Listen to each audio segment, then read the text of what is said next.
Miabot na sa 17 ang namatay sa dengue sa Region 12 karong tuiga. Samtang nagkataas ang kaso niini nga sa karon ana-ana sa halos 2,000. Busag giawhag sa LGU ang katawhan nga kanunay manglimpyo sa palibot. Ani ang report. Gikumpirma sa Department of Health Surgeon Region nga nagkaram og saka ang natalang kaso sa dengue sa rehiyon. Sukad sa bulan sa Enero karong tuiga hangtod Mayo, mukabat na sa 1,869 ang natalang kaso sa dengue sa rehiyon. Hinuon mas ubos kini og 27% kumpara sa natalang kaso sa milabing tuig. Ang probinsya sa North Cotabato ang adunay pinakadaghang natala nga kaso sa dengue nga mukabat sa 694 cases o 42%.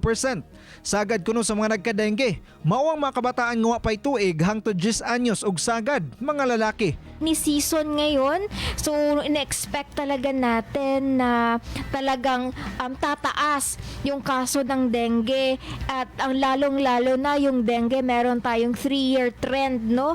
Every 3 years talagang in-expect natin na may surge or increase yung cases of dengue natin. Meron na ho tayong naitalang 1,869 dengue cases dito sa Region 12. Matod sa DOH Region 12, miabot na sa 17 ang namatay sa dengue sa riyon nga sagad taga General Santos City. At meron pong na-report po pala na 17 no na dengue death dito sa region po natin.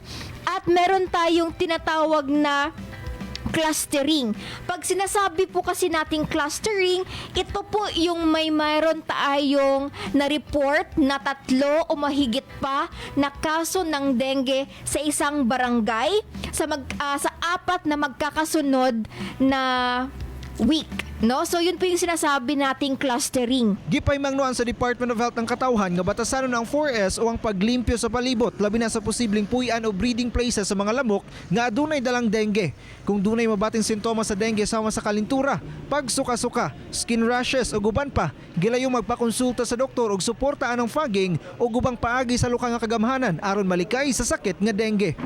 Huwag niyo po i-delay ang pagre-refer or pag-submit ng sarili sa isang nearest hospital or facility. Na kailangan po nating i-practice kung ano po yung sinatawag natin na 4S, no? It is our responsibility para po makatulong tayo hindi lamang po sa ating community but also sa ating sarili, sa ating pamilya.